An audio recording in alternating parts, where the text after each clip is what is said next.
Good afternoon. It's a pleasure to have you all with us today. I'm really looking forward to a conversation that I'm going to be having with the House Majority Whip and a good friend of mine, Congressman James Clyburn from South Carolina. He is a force in Washington, D.C. He is a man who is not afraid to share his opinions. And I'm going to have the unique ability to ask a congressman questions today. I'm usually on the receiving end of questions from congressmen, but I promise, Mr. Clyburn, I'm going to treat you a lot nicer than some of your Republican counterparts treated me. But it's good to see you. How are you doing? I'm doing good. Thank you so much for having me. And I've already treated you real well. So return the favor, please. All right. Well, let me start this way. Let me start very generally. How are you feeling about the country right now? We have an economic crisis. We are in the middle of a pandemic. As you look at the nation and our path forward, how are you feeling about America? Well, I grew up in a parsonage. My father was a fundamentalist minister. And I learned early that there are certain scriptures to live by. And one which I adopted a long, long time ago is found in the New Testament, the book of Hebrew, 11th chapter, first verse. Faith, the substance of things hoped for, and the evidence of things unseen. That's what faith is to me. And I have faith in the institutions of this great country. I do believe that in spite of the challenges that all of us see around us and are experiencing, I've got faith that the institutions are going to hold. I have faith that this country will continue its pursuit of perfection. No one won't ever get there, but we should always be in pursuit of it. And so I just feel that in spite of everything, we'll continue that pursuit and the country, the institutions of the country will hold. Now, have you ever seen our institutions tested in the way that they have been over the course of, say, these last couple of years? Have you ever seen in your long history in Washington D.C. Seen anything like this before? No, absolutely not. Nothing like this. In fact, the challenges that we have, Eric, or that we are going to have to determine whether or not the time is right for us to update many of the issues that we have lived by all of these years. For instance, we know, for instance, in the last election, national election, Hillary Clinton won by the popular vote by 3 million votes, yet she lost the presidency because of the Electoral College. Now, irrespective of what we may think about it, we got to take a hard look at the Electoral College, if only to determine who enforces it. The Constitution is quiet on that. People are beginning to wonder the things that we've taken for granted for all these years, whether or not it's time for us to take a hard look at what happens when certain things need to be enforced. We've just assumed that everybody will act like, say, Albert Gore did back in 2000, and there will be a peaceful transfer of power. I'm not too sure that that's in the making this year. So there's going to be some real stock taking that we're going to have to take some hard looks at where we are and what goes forward into the future. And so, no, I've never seen it. And no one has ever really anticipated us being where we are today. But we're here, and we're going to have to address it. Well, let's assume, I'm a Democrat and I'm pretty optimistic about the chances of my party, your party, in November and then leading into January. Let's assume we have a President Biden, we have a Democratic Senate. You all have maintained and probably maybe expanded the number of Democratic members you have in the House of Representatives. What are the kinds of things you think are going to be priorities for the Democratic majority that will be sworn in January of 2021? What are the things you want to focus on? Well, the very first thing we've got to do is to get our arms around this pandemic. As you know, I chair the select subcommittee dealing with the oversight of Congress's expenditures in addressing this pandemic. We've patterned our subcommittee after the old Truman Committee of 1941, and we have experienced some real fault lines that have been opened up by this pandemic. Now, many of them we knew were there, but this pandemic has exacerbated these fault lines. And as you know, when Alexis de Tocqueville, the Frenchman, came to this country, he came really to study our penal system. But while here, he said that there was a certain magic about this country that he wanted to find out about. Well, he wrote a 2-volume book called Democracy in America. There's a little passage in one of those volumes that I think about every day, and it's this: America is not great because it is more enlightened than any other nation, but rather because it has always been able to repair its faults. Think about that. That is the greatness of this country. Not because we're more enlightened, but because we've always been able to repair our faults. Now, we are experiencing some fault lines in our healthcare system, in our penal system, our housing, education. We have got to go about the serious business of repairing these faults. That's got to be the first thing of any new administration in January, is to determine what we can do to wrap our arms around this pandemic. What can we do to get to beyond this pandemic, and what we can do flowing from that to repair the faults that have been revealed by this pandemic. Well, let's assume Democrats are in control. I suspect that the departure of Donald Trump will not mean the end of Trumpism, and that maybe 40% of the country will have supported him in the election. And that, even at that number, that's close to a landslide. How do you get the nation together? I mean, to look at the faults that you have described. Is it something that Democrats can do by themselves, or is there going to be the need for Republican participation, trying to get some of the Trump base to follow Democrats? That seems kind of almost impossible now, given the degree of polarization and demonization that exists in the lead up to the election. Is that something you think we can overcome? Oh, yes, we can overcome it. Look, no, if there is a post Donald Trump come January, it will not end Trumpism, because the election of Donald Trump did not initiate Trumpism. Trumpism has been around this country since its beginning. What we have done over the years is going about the business, as I said, of repairing these faults. The Emancipation Proclamation was to repair a fault. Brown v. Board of Education, to repair a fault. The Voting Rights Act of 1965, to repair a fault. So we've always gone about the business of repairing faults. So Trumpism did not come from Donald Trump. We just put that label on things that have been here for a long, long time, and his administration has exacerbated those things that have been there all the time. And I think that on one occasion, I heard the former Vice President Joe Biden says, yeah, it's been here, but it's been under a rock. It's come out from under the rocks. And so what we've got to do is put together the forces that will keep those elements at bay. They've been around, and they will always be around.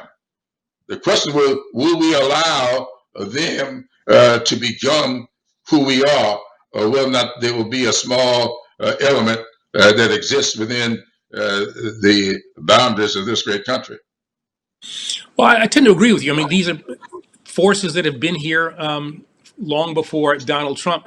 How is it going to be different this time? I mean, how do we make the kind of progress that I know you want to make?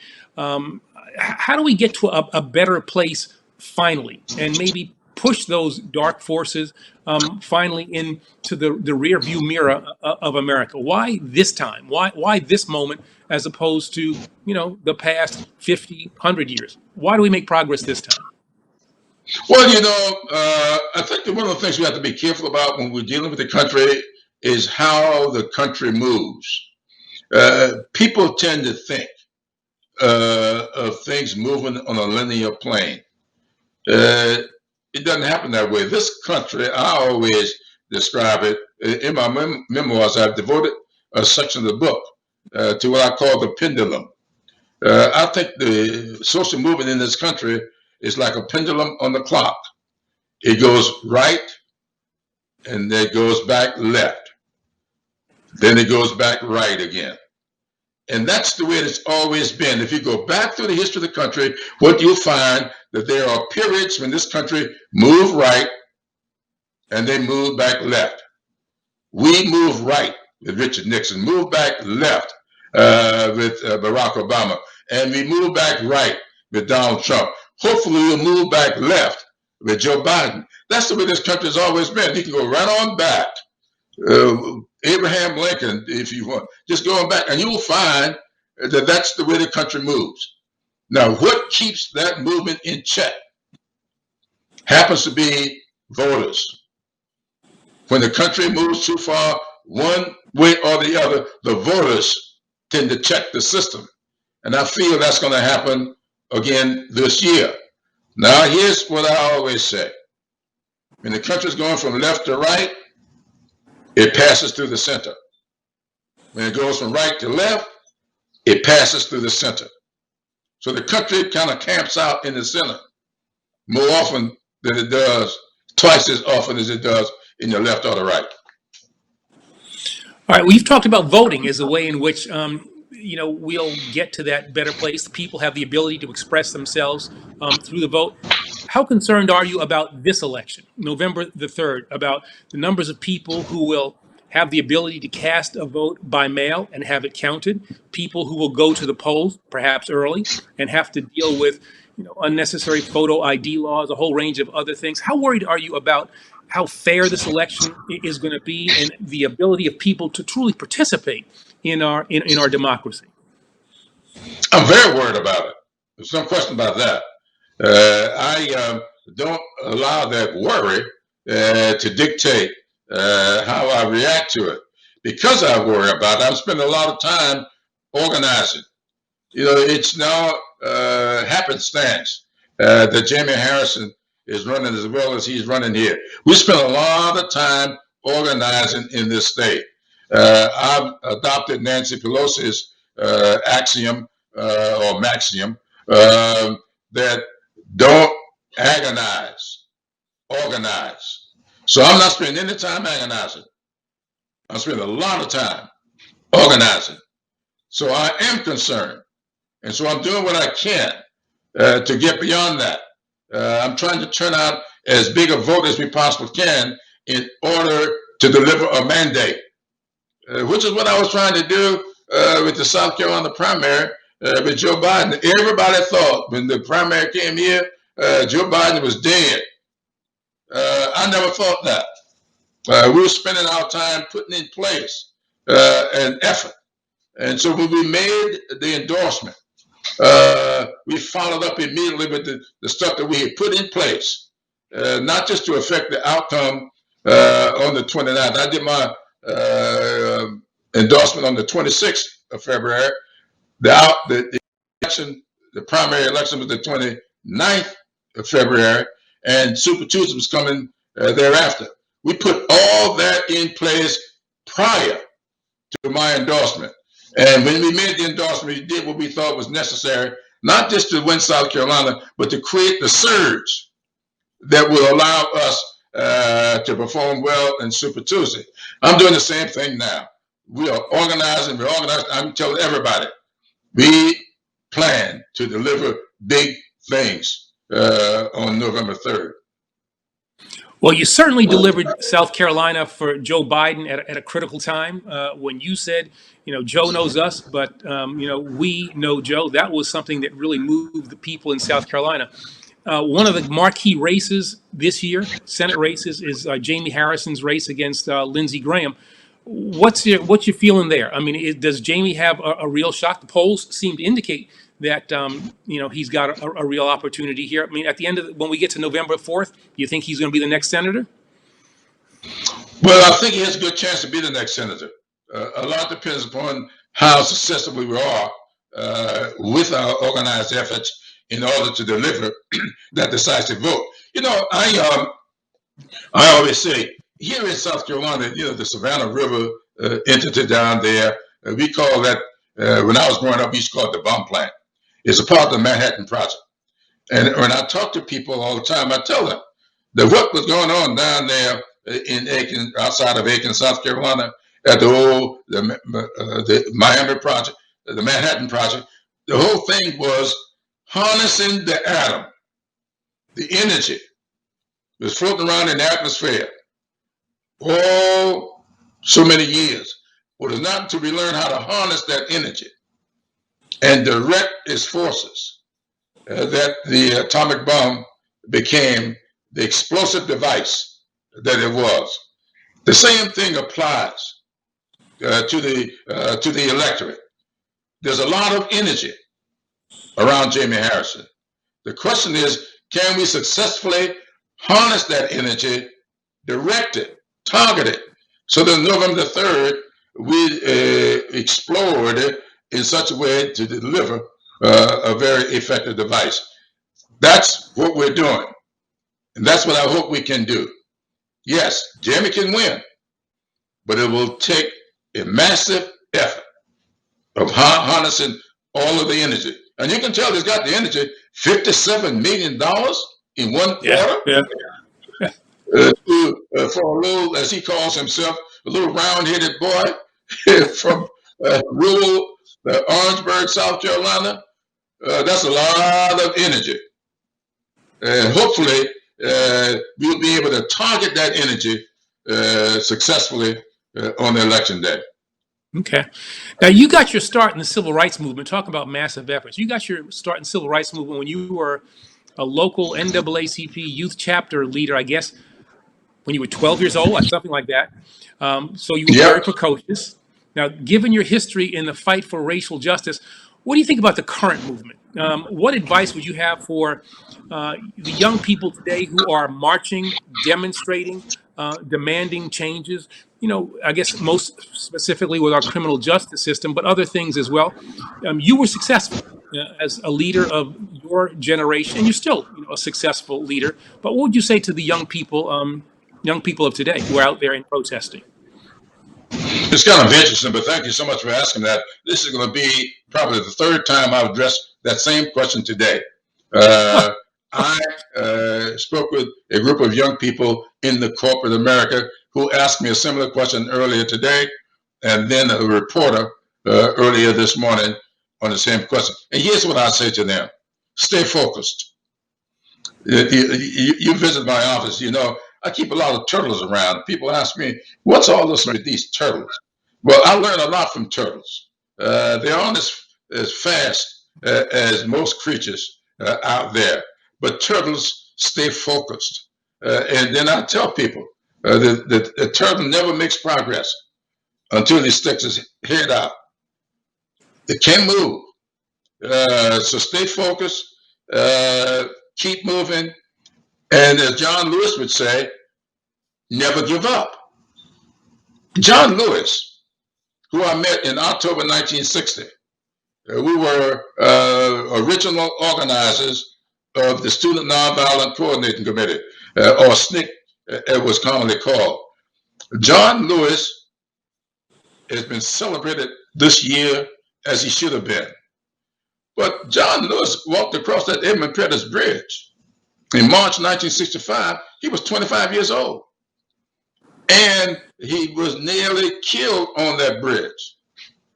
And it resulted in the Voting Rights Act, which was signed into law August 6, 1965. But guess what? Less than a year later, John Lewis was ousted as chairman of SNCC.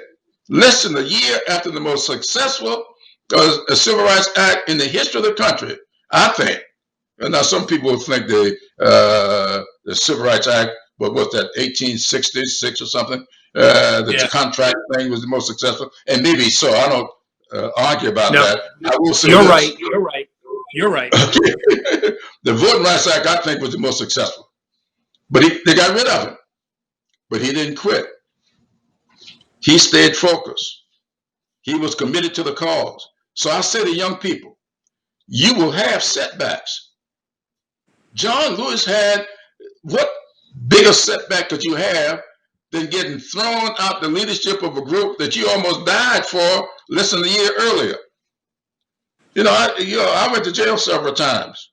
I learned a lesson from all of those trips to jail.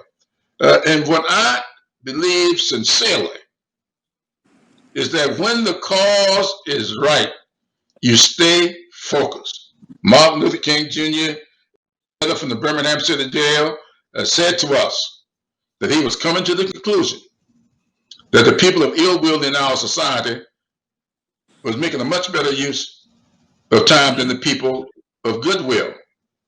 And so I will say that you people of goodwill, stay focused, use time wisely, and we can prevail. We are lionizing John Lewis today because he didn't give up, even when at his lowest point. You may not, you're too young to remember this, but John Lewis left Georgia after being ousted in 1960, moved up there to New York. But he came back, gathered himself, and look what has happened. Yeah. So that's what I'll say to young people. Yes, there can be setbacks, but you don't give up. Right. Well, I agree with you that the 1965 Voting Rights Act is the, I think, most important civil rights legislation of all time. Obviously, the Voting Rights Act was, really impaired, if not gutted, by the Shelby County decision in 2013. I think a bad decision by the Supreme Court. Chief Justice Roberts wrote an opinion that I don't think will stand the test of time. Next Congress, we've got the John Lewis bill, named after him, I think appropriately. What do you think the chances are for passage of a new Voting Rights Act? And do you think there is the need for a new Voting Rights Act?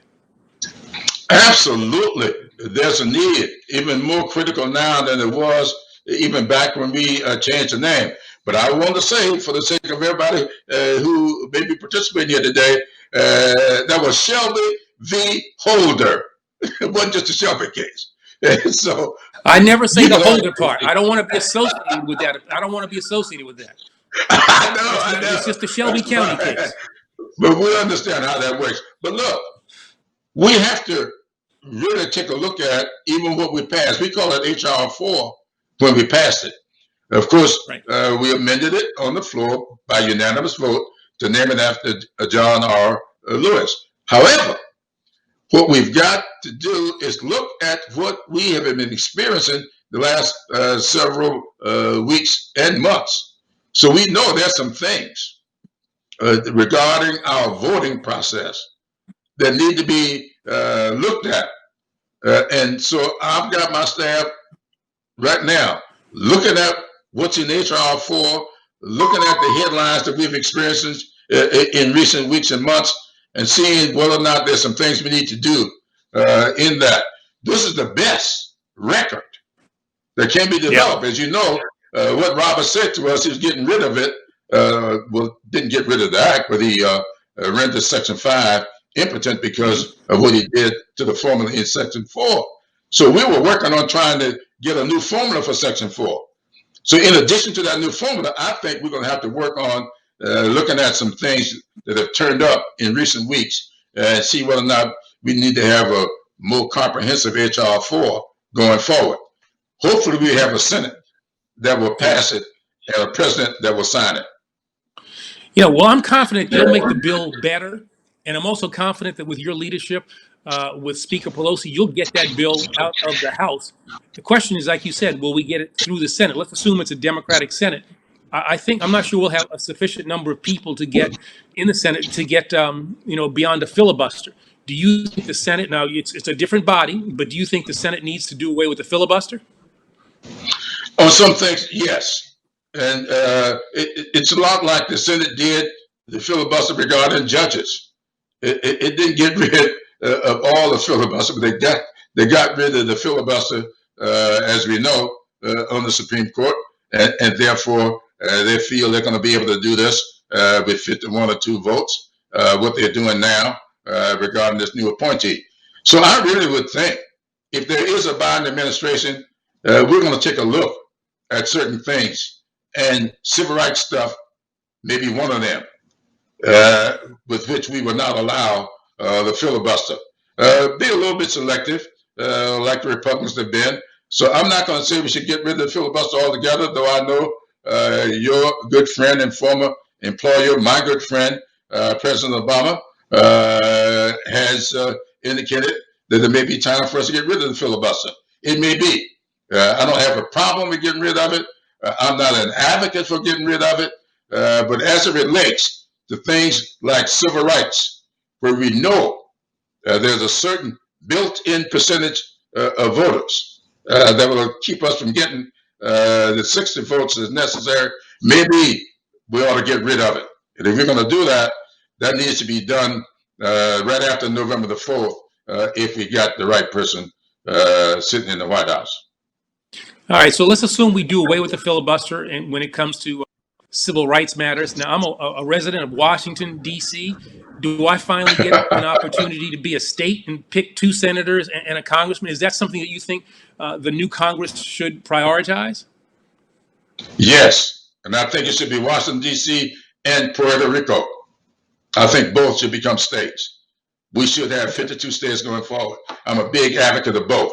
Now, I know that doesn't mean that everybody in Puerto Rico, I know the Commonwealth is there, and I know that the states, people there. I am an advocate for making Puerto Rico the 52nd state and Washington, D.C. the 51st state. All right. You're a pretty optimistic person. You're a person who has, a really substantial record of accomplishment. What worries you? I mean, this is 2020.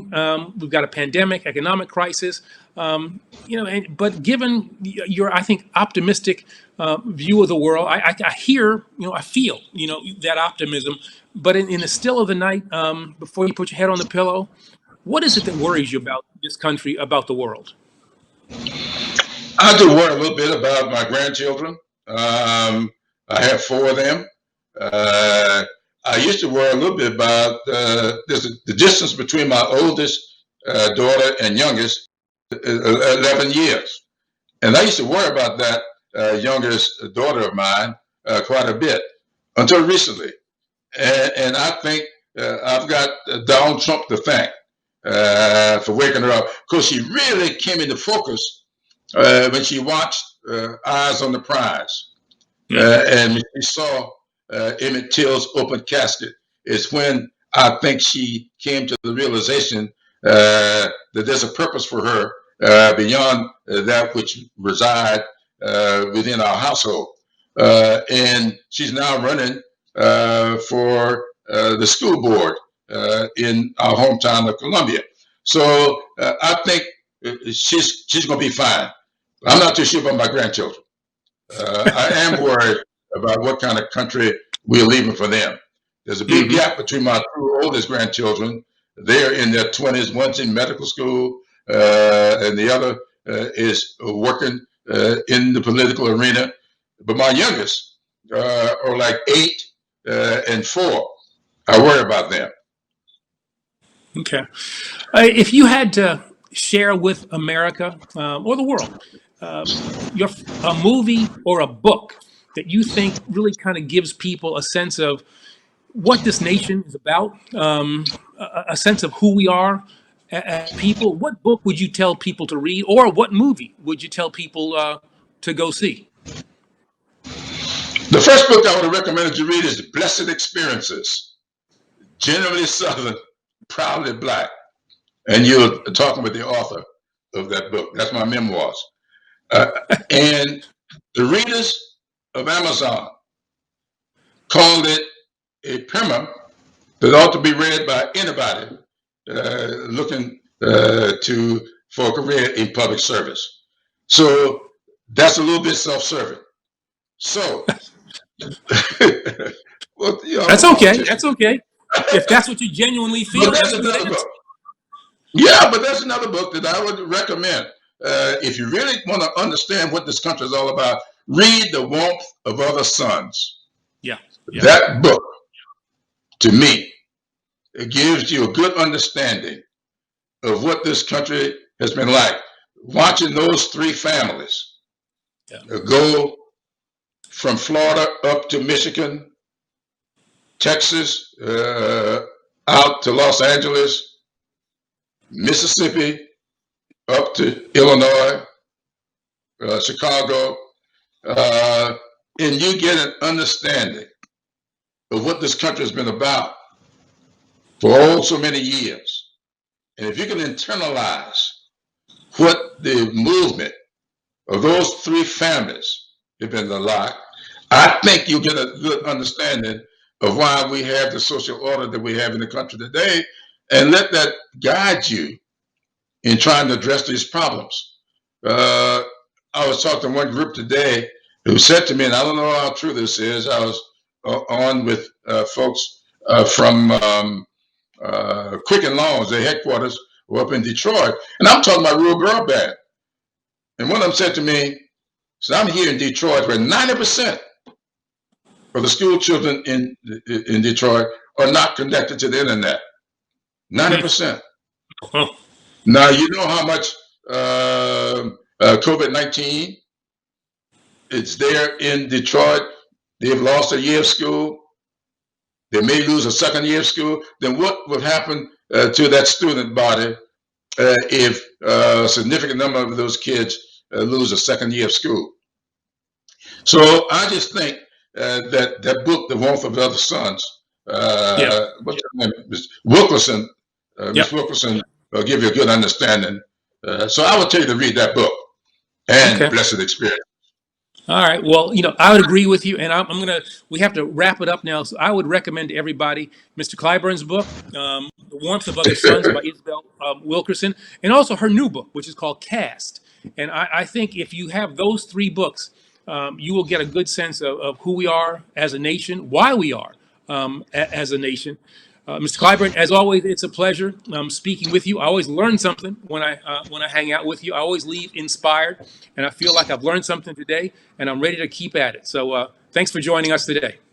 Thank you. Thanks for your friendship. Really appreciate you. All right.